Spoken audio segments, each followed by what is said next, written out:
You had your little chance to knock me out, didn't you? Couldn't do it, could you? Hit me with 10 shots in a row and couldn't do it. You too have chance. Tyson Fury didn't need gloves to land a knockout. His explosive response to Alexander Usyk did the damage all on its own. It all kicked off when Usyk dropped a bold and controversial Instagram story that didn't just blur the lines of sportsmanship, it obliterated them. Fans erupted, and the boxing world took notice. Fury, never one to back down from a verbal scrap, clapped back with classic Fury fire. His words? Brutal, unapologetic, and just as punishing as a right hook. What started as a social media shot quickly spiraled into a full-blown war of words, intensifying a rivalry that's already boiling over. This isn't just about titles anymore, it's about pride, mind games, and legacy.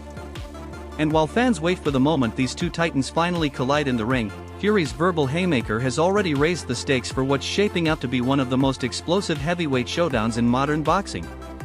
Tyson, don't be afraid. I will not leave you alone. As the hype builds for this blockbuster rematch, especially after the chaotic Mike vs. Jake spectacle that had I know his team are a little bit upset. They've even compared me to Vladimir Putin today. I'm not sure why, because I've been rapping Tupac. Now, Fury's calling the rematch his countdown to redemption. Strip away the theatrics, and what he's really saying is, I have to win, or it's over. In that first fight, Fury came in overconfident, relying on mind games and muscle memory. But Usyk made him pay. Especially in that unforgettable 9th round. The moment Fury didn't just lose momentum, he looked lost. Flat-footed. Slow. Dazed. For the first time, the Gypsy King looked mortal. It wasn't just a loss. It was a humbling on the grandest stage. And for someone who thrives on being untouchable, that kind of exposure cuts deep. Now, all this talk of redemption? It feels less like defiance, and more like damage control. A crafted image. A desperate attempt to hold the throne together with words, while doubt creeps in from all sides. So here's the real question. Is Fury still the fearless warrior who once owned the division? Or is all this bravado just a smokescreen, masking the fear that maybe, just maybe, Usyk is better? Not just that night, but always. Fuck your team, fuck Usyk, fuck the Alex, and if you're down with Usyk, well fuck you too, just like Tupac said. Usyk doesn't just train, he studies. He analyzes. He waits. And when it comes to mental warfare, Fury's famed trash talk, the same banter that's rattled opponents for years, is falling flat. Usyk's not flinching. He's laughing.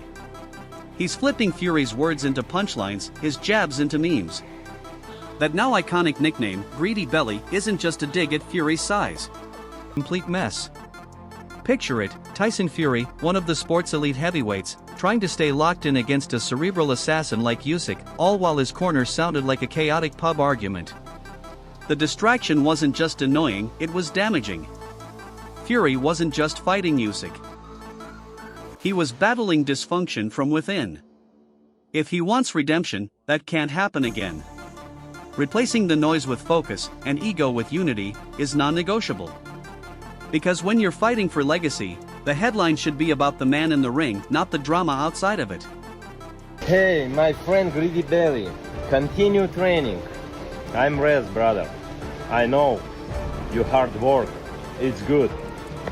Appreciate. John Fury didn't just steal the spotlight, he hijacked it. His chaotic interference in Tyson Fury's corner during the undisputed World Heavyweight Championship match in May became a major talking point after Tyson suffered the first loss of his professional career to Alexander Usyk. But instead of stepping back, John added more fuel to the fire, this time by getting into a physical altercation at son Tommy Fury's press conference. The incident went viral, sparking a fresh wave of backlash and online trolling. And leading the charge? Alexander Usyk himself, who wasted no time mocking the Fury patriarch, adding yet another layer of humiliation to an already controversial chapter in the Fury camp. But successfully replacing as his mischievous father, who would always make fighting headlines than the fighters themselves. 5 rounds. Usyk is a good little fighter at middleweight and light heavyweight, maybe up and cruiser, but he can't mess with them big guys. You know, I was shocked when he come out the. In fact, he became the talk of the boxing world after his interruption in his son's corner chaotically led to his first career loss against Alexander Usyk in the undisputed World Heavyweight Championship match in May. To further complicate things, he recently got into a brawl during his son, Tommy Fury's press conference, an incident which got him several trolls, most notably from Alexander Usyk. Little John, be quiet. Maybe Tyson is finally ready to bring the chaos to heel and fight like a champion with a throne to reclaim. Focused and a little bit more smart to get the victory. As it would seem, my rematch with people is always ends up one way. I always end up knocking him out in the rematch. When it comes to Alexander Usyk, there's Down the days until I can get my redemption on Usyk. December the 21st is going to be my time. I've done everything in boxing, but I ain't come back from a loss. And I really theatrics. Every moment is intentional. Puzzle most fighters can't solve. Because Fury is from a gypsy background, and those boys are taught to fight at the age of 3, 4. Force. That he can evolve, recalibrate. Heavyweight division, proving that size and power alone are insufficient without technical expertise. He's a heavyweight, and the heavyweights were never really that good in terms of that kind of Wasted movement. No panic, because this isn't just a fight. It's a defining moment in boxing history.